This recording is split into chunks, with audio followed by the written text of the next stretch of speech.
Radio Kosova. Stetoskop. Emision për shëndetësi.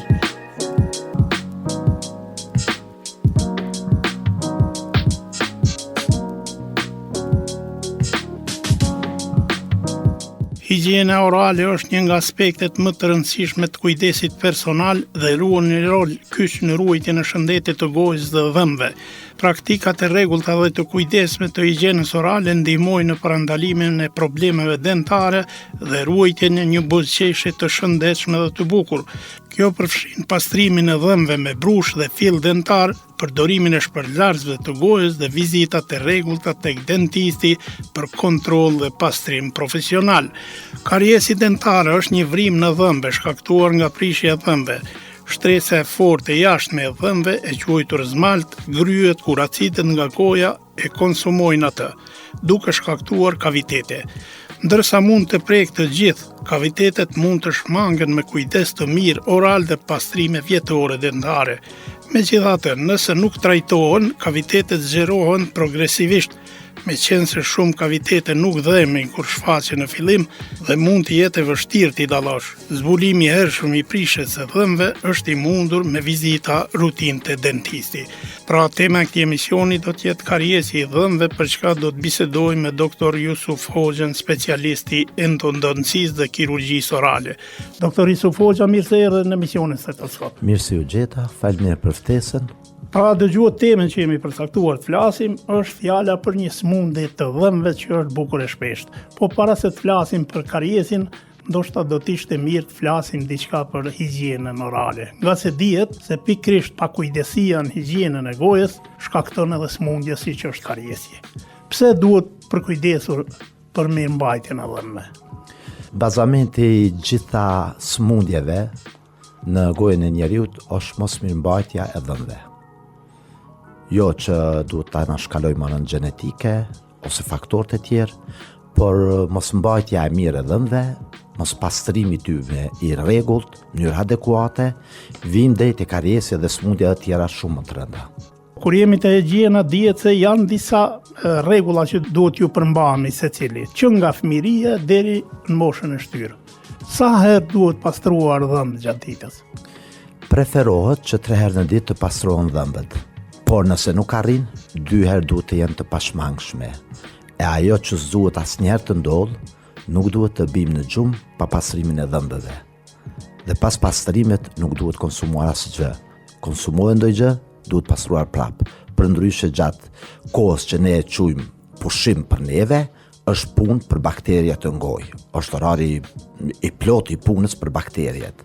Kështu që preferohet patjetër bëhet pastrimi, zvoglohet numri i bakterieve në gojë me atë pastrim, i mbetje ushqimore patjetër, por dhe i bakterieve, të cilat gjithmonë jetojnë në gojën tonë, gjithmonë janë prezente në mënyrë fiziologjike, por ato bëhen patogjene ose të rrezikshme për dhëmbin në atë moment kur mbetjet e ushqimit të mbesin gojë dhe ato punojnë me to dhe krijojnë një moment përqendruar acidik në gojën e njeriut, nga e cila fillon kariesi pastaj shumë thjesht me lëndimin e zmartit, dentinës dhe vazhdo tutje. Kur jemi te higjiena, sigurisht se këtu ka rëndësi edhe përzgjedhja e brushës dhe e pastës. Çfarë brusha duhet përdorur që mund të kenë një efekt më të mirë për pastrimin e dhëmbëve? Brushat tash varësisht pe moshës janë edhe të ndara. Për moshën fëminore janë para pa brusha më të buta, më të vogla, nga që normal, jo supozohet, po nuk konsumojnë duhan, nuk konsumojnë kafe, nuk konsumojnë tazën çajin rusit që tek ne e përdorim ende. Kurse brushat për të rritur janë më të mëdha dhe janë në 3 nivele të fortësisë. Janë të buta, të mesme dhe të forta. Cilën duhet përdorur? Po duhet përdor varësisht nga shprehit. Në rast se nuk përdor shumë ushqim, domethënë të fortë ose shumë karbohidrate këto, mundesh edhe të butën. Në rast se nuk përdor duhan, çaj, kafe, kur flasim për përdorim varësisht nga niveli. Mundesh edhe të mesme për ka forcia. Po në rast se i përdor gjitha këto dhe i përdor goxha shumë gjatë ditës, atë duhet të fortën. E te pasta si qëndron puna? Te pastat, prap te pastat kemi ndryshimin me pastat e fëmijëve. Pastat e fëmijëve nuk janë agresive atë sa janë tonat, për ka përbajtja kimike, domethënë, kurse për të rriturit duhet gjetur varësisht nga problematika që ke. Në rast se ke paradontoz, që e quajmë atë shkrimjen e kockës dhe zhveshjen e dhëmbëve, duhesh pasuruar me dhëmbë që janë me pasta dhëmbëve që janë pasuruar me minerale, të cilat e ndihmojnë sadopak mirëmbajtjen edhe të kockës, edhe ligamentit ligamentit mes dhëmbit, edhe miqit edhe kockës së dhëmbit. Domethënë pak a shumë e ngadalson atë procesin e zhveshjes së dhëmbëve. Pastaj kemi pastat me fluor. Kjo është kryesisht për gjithë pacientat, për arsye se gjatë ushqimit ne veç tham pak më herët që grumbullohen acidet dhe fillon demineralizimi i smaltit. Kurse këtu pastat me fluor e fillojnë rimineralizimin ose mbrojnë mineralet, i bëjnë më të forta nga veprimi i acideve, e kanë edhe plusin tjetër që krijojnë një lloj këmishje mbështjellëse të dhëmbit, e cila e mbron dhëmbin të armën prap nga sulmi i acideve. Doktor, qëndrojmë edhe pak tek pastrimi. Është e ditur se përveç brushës dhe pastës, është mirë të përdoret filli dentar apo peni dentar. Si bëhet përdorimi dhe kush duhet ta përdorte? Filli dentar duhet përdorur gjithmonë. Asnjëherë brusha nuk mrrin në hapësirat mes dhëmbëve. Në hapësirat mes dhëmbëve mrrin vetëm filli dentar. Mirë është që pas çdo vakti, pavarësisht se ku je, meqense ne me vete shpeshherë bartim gjëra që janë çuditshme, të kemi edhe fillin dentar me vete, po nëse nuk arrim ashtu, paktën mëngjes edhe mbrëmje pas pastrimit edhe fillin dentar patjetër. Arsyeja pse thash shumë e thjesht, në pikat ku nuk depërton brusha, depërton filli dentar. Dhe je në rregull pastaj, sepse ato që kanë sa do të vogla qofshin, edhe në fund purejen qofshin mes dhëmbëve, ato krijojnë atë ambientin acidik që më vonë do na kushtojë me kariesë me gjëra tjera. Do të kalojmë tash në temë për çka dhe ju kemi ftuar në studio. Fjala është për kariesin, një prej sëmundjeve më të shpeshta të dhëmbëve. Mund të na thoni për fillim se çfarë sëmundje është kariesi? Si manifestohet ai? Kariesi është një sëmundje e dhëmbit, është në popull njihet si prishje e dhëmbit. Fillon domethënë për ta ditur se çfarë është kariesi, duhet të dim një herë se nga çfarë ta quajnë në një farë mënyrë popullohet goja jonë. Goja njihet një nga zgavrat e organizmit që ka më shumë ti bakterie. Është Streptococcus mutans, është Lactobacilli, e janë shumë klasë, po këto të dyja janë ato specifike që përfaqësojnë dëmtuesit më të mëdhenj në momente të caktuara të zmaltit të dhëmbit. Zmalti është shtresa e parë e dhëmbit ose pengesa e parë, më e forta, pengesa e parë dhe më e forta për bakteriat. Ato janë vazhdimisht, domethënë gjatë të kohës janë prezente në gojën tonë, por kur bën të rrezikshme kur zhvillohen shumohen shumë. Çka ato i zhvillon shumë edhe i shumon shumë që me paraqit rrezik për neve? Acidi. Nga kush acidet vinë në gojën tonë? Nga ushqimet me të pasuna, domethënë me karbohidrate, nga sheqernat, gjitha këto ushqime që ne i përdorim gjatë gjithë ditës dhe si rezultate ndonjëherë fatkeqësisht edhe ajo që jo shumë tani janë vedisu goxha shumë, nuk i pastrojnë dhëmbët. Ku nuk pastron dhëmbët ai X person, ato zbërthehen prej bakterieve dhe i sjellin deri në acid. Pastaj acidi është mjeti me cilin sulmohet smalti. Shkrihet, porizohet, bëhet vrima. Kariesi është një lloj ndryshku, sikurse ndryshkut e metali, ashtu është edhe kariesi tek mund ta marrim mund ta marrim edhe si të njëjtë, domethënë.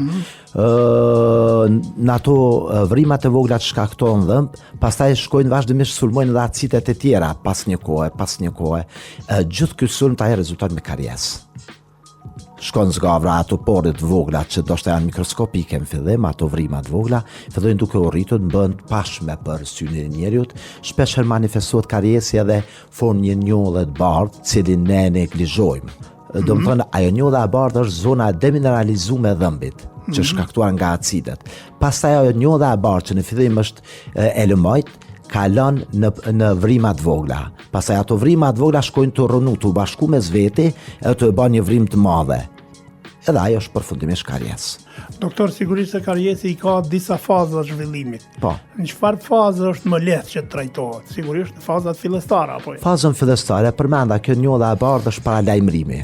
Në rast se kërkon ndihmën e stomatologut në këtë fazë, Në rast se kërkon ndihmën e stomatologut në këtë fazë, varësisht se dhe ku ka mërri njolla e bardhë, mund bëhet edhe blom, mund dhe mos bëhet blom, të trajtohet me fluorë dhe medikamente tjera, që pastaj shtyhet sadopak që mos shkoj me një në blombime, në mjekime. sigurisht se karjesi në rast se nuk trajtohet, ai mund ta bëjë edhe shkatrimin e plotë të dhëmbit. Po, në rast se nuk reagojmë me kohë si në çdo smundje tjetër, se edhe kjo smundje është, do më thënë bën destruktimin komplet substancës dhëmbit. Nuk zgjedh se nga cila anë të sulmoj, aty ku është e lokalizume, aty do i shkoj deri në fund, kalon pastaj edhe te dentina e cila shumë më e butë se sa zmarti, pastaj kalon në nerv. Që na ajo është paralajmërimi i fundit, do më thënë për njeriu, kur ke një dhimbje natën zakonisht, që zgjog nga gjumi, atër ka mri nerva, atë e ke sigurt.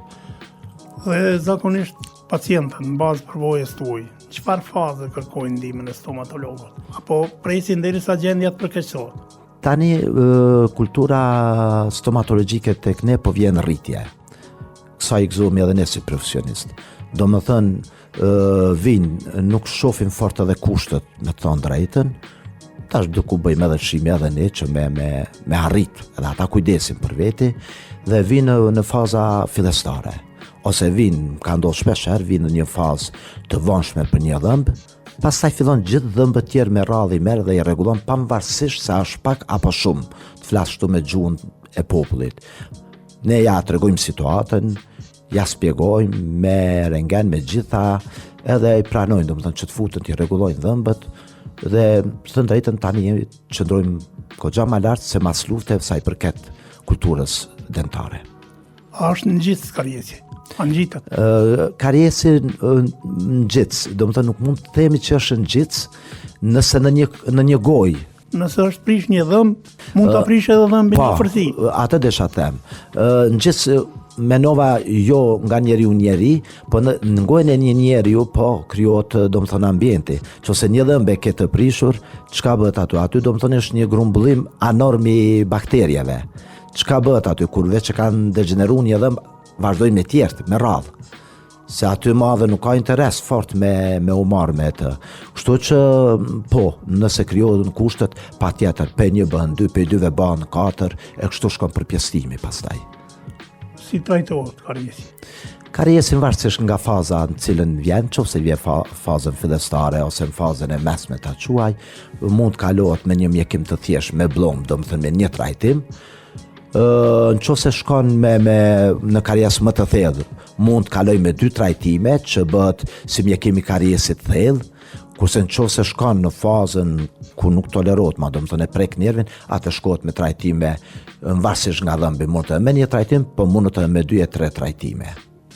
A luan rol ushqimi në shëndetin e dhëmbëve? Ushqimi është një ndër faktor themelor. Po, cilat prej ushqimeve mund ta dëmtojnë shëndetin e dhëmbëve? Ushqimet janë nga faktorët themelor. Do më thënë e para është pastërtia edhe kontrollet e rregullta, që nuk duhet shmangur një 6 muaj, dhe unë edhe nga përvoja, po nga ato që kem diskutuar me kolegë, do më thënë ushqimi është faktori themelor. Në rast se ti bë kontrollet, edhe të paralajmëron doktori që duhet rregullu, jenë rregull. Po dhe ato që duhet rregullu, kush ka prish ushqimi. Sheqernat janë ato që sulmojnë më shumti, sepse shndërrojnë acide. Do të thonë shkojnë edhe ta quaj kështu kushtimisht demolohen nga bakteriet deri në acide. Me ëmbëlsira, me bie të gazuara, gjitha këto janë ato gjëra që e sjellin njeriu në një gjendje shumë alarmante me karjes, ndoshta për një kohë edhe të shkurtër, tek personat që e kanë substancën shumë të predispozuar për karjes. Është e ditur se shumë gjëra apo smundje mund të mos vrehen nga syri i qoftë i prindit apo i vetë individit që ka probleme të tilla. Si duhet bërë kontrollat stomatologjike? Në çfarë periudhash duhet bërë? Kontrollën e preferojmë një herë në 6 muaj, nga që ne mendojmë që për 6 muaj mund të fillojë një karjes dhe të formohet. prap po e ceki se nuk është për mos ta cekë dhe për mos t'ju kërku vëmendje popullit, duhet kemi kujdes se jo gjithë kemi substancën e zmartit mirë të ndërtuar kimikisht për mu mbrojt nga acidet. Shpesh herë me kalimin e kohës kur ti njeh pacientet e tu mas një kohe, unë ndonjëherë kam raste, jo shpeshta, por kam raste kur ju kërkoj që të vim patjetër kontrolle në 4 ose 5 muaj, një në 4 ose 5 muaj. Janë raste të rralla, po janë raste që duhet kërkuar nga pacienti dhe s'duhet hezituar. Një në 6 muaj përfundimisht mjafton. Dhe sa ju përmban qytetarët këtyre periudhave? Nga që ka 24 vite që jam në stomatologji, do të thënë, unë shoh ndryshim të madh tek qytetarët nga mas lufta deri më tani. Është një përmirësim të mirë dukshëm. Çka mendon, çka ka ndikuar në përmirësimin e kësaj? Në përmirësimin e kësaj mendoj që ka ndikuar nuk është për tu çudit, ne ishim të okupuar, domethënë kishim shumë gjëra tjera që i qunim prioritet. Ka ndikuar më shumë të liria, them, se solli stomatolog shqiptar më shumë, që silleshin më mirë me popullin ton, ndjeheshin populli unë më i lirë për të folur, për të pyetur, pavarësisht se kishte pyetja kuptim apo s'kishte. Edhe gjitha këto do të thonë ason ndaj këtu. Pastaj janë komunikimet, mund të them shumicën zërmuese doktorëve, me media, me hapësira që na jep në juve si media, do të thonë që shprehemi, t'ju tregojmë njerëzve se çka duhet bërë. Pastaj është komunikimi, pra po themi doktorëve nivel me pacientin, do të thonë ne tani si profesion nuk e quajmë vetëm si vend pune i joni personal, po pas e gjithash menoj që kemi rolin edukativ të masës. Edhe atë me sa shohën shumica e kolegëve respektojnë. Në çfarë moshë duhet fillojnë vizita stomatologjike? E kam fjalën për fëmijët. Për fëmijë mundet prej momentit, kem shumë raste që vinë pacient bashkëshort, që vinë me një fëmijë qoftë 3 vjeçar, edhe që ata vinë për punë veta, për dhëmbë vetë, po doktora apja veç pak si ka ndarë dhëmbët e veç kontroja, pse ju e ulëm e kontrollojmë 5 minuta 10 lojë dhe kontroll me fëmin, kur nuk është herët.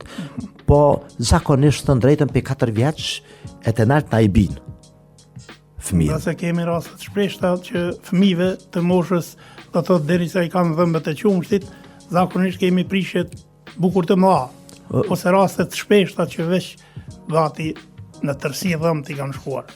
Po, ka raste tilla, nuk mund të afshem që edhe niveli ekonomik e përcakton në mënyrën të mendumit njerit për shëndetësi për gjitha. Do më thënë edhe ne si shëndetësi jenë përcaktum për nivelit ekonomik. Në rast se një familje ka hallet mbi jetese, fatkeqësisht do shta dhëmbët e fëmis as që i bin mend. Fatkeqësisht, po ky është realiteti. Po tash po shpresojmë do bëhet më mirë edhe ato gjëra do zhduken dal nga dal. Po, doktor, kemi hyrë minutat e fundit të misionit dhe zakonisht pjesën e fundit ja kushtojmë preventivës. Si mund të prevenohet prishja dhëmbëve, do të thotë kariesi? Preventiva është fare thjesht. Hapi parë, thamë më herët, janë kontrollet e rregullta. Dhe kontrollet e rregullta. Një herë në 6 muaj. Dhe kontrollet e rregullta desha ta cek, se ka ende raste kur thot jam nis që 2 vjet më armi kontrollu pas ku mujt. 2 vjet s'është që s'mundesh, po e ke qit prioritetin e 10-12, ke shti shumë tjera më të parëndësishme, kështu që duhet vedisohemi në atë pjesë. Fatbarësisht kanë mbet pak, po që edhe ata duhet vedisohen. Do të thonë kontrolla një në 6 muaj, pastrimi i rregullt, 2 deri në 3 herë. 2 herë deri në 3 herë. Gjitha ato pyetjet që më pashtroat juve në fillim, do të thënë duhet vinë ta pashtrojnë pacientat neve në klinik. Nuk ka doktor që jap ato këshilla dhe gratis. S'ma mendja që duhet ke doktor që thotë jo, s'humbi kohë. Nuk ka. Asnjë. Duhet shkuar te doktori vet, edhe pa fijen e turpit se s'është për turp. Kur asgjë për turp s'ka. Ti tregoj statusin e vet social, un pi duan, un pi ka, gjitha ato çka ai preferon, më thuj me çfarë ti pastroj, çka më preferon, edhe mënyrën. Pastaj kemi rastin, domethënë që kur bëjmë pastrimin, njerëzit fatkeqësisht informacion s'po marrin gjithë, ju vjen turp me pyet, mënyrën e fërkimit dhëmbëve, jo horizontal, asnjëherë, ose rotativ, ose poshtë lart, dhe gjitha sipërfaqet me i Do pastru. thotë teknikat e pastrimit. Teknikat e pastrimit duhet konsultuar mirë me doktorin. Në rast se nuk i ke konsultuar ato, ti i ke bërë vetëm një kinse larje dhëmbëve vetës, i ke bërë qefin, ja ke dhënë xhumit, pa ajo nuk është pastrim. Mas teknikës duhet pyet për brusha, për pasta, për gjitha ato që ka falë më herët, mbas shprehive që ke në jetë. Pasta janë, nëse gjatë 6 muajve një kontrolli, doktori thotë që ke problem me një dhëmbë 2, mos i lër gjatë shkojnë, se çdo herë ne jemi si qenie njerëzore predispozu me shty gjanat. Do thotë mos Qas na pritet shkakton dhimbje. derisa paraqitet dhimbja apo jo. Pikërisht. Ka ende, po them prap, edhe ju bëj thirrje, mos pritni dhimbjen, sa ajo është stadi fundit, ma kur do mjekosh nervin edhe ku mbet kuptimi asaj që ishe kontroll ose që nuk ishe fare. Sigurisht se trajtimi edhe është më i vështirë, edhe më i zorshëm, nga se dhimbjet janë bukur të mëdha. Kemi të bëjmë me prishje të thella. Shpesher kem biseda me pacientin kur vinë mjekoj nervin, paguajnë çmimin sa me i mjeku 2,5-3 me blomba në fazën fillestare. Edhe ka pas pacient që më ka thonë, sa ka me më shku, s'muj me të garantu, ne e bëm tonën më të mirën, të dhimbje s'po ke, jo s'kam që 1 vjet, 2 vjet, po a shkon gjatë. Nuk e dim ata, po problemi është, po unë kum pagu ma shtrejt, kjo është problemi, çdo gjë që e len më shkatru ma shumë, ki me pagu ma shtrejt, garancioni ma i vogël. Kjo është fatkeqësia. Mos t'i lëni deri në atë mas, se pastaj sinqerisht është edhe tortur për pacientin, edhe neve s'na vjen mirë. Normal. Doktor, nëse nuk e asgjë për të shtuar, unë falenderoj shumë që ishi pjesë e emisionit Stetoskop dhe ju dëshiroj sukses në punën tuaj. Unë vetëm ju uroj punë të marë, edhe uroj që sa më shumë mjek, me qenë se edhe emisionin e keni Stetoskop, cilni që të flasim me gjuhën e popullit, që popullit kuptoj seriozitetin e çdo teme të cilën ju e trajtoni. Faleminderit për ftesën. Faleminderit shumë. Të nderuar dëgjues, me kaq që kemi përfunduar emisionin e sotëm, faleminderit për vëmendje dhe vazhdoni të qëndroni edhe më tutje në valët e programit tonë.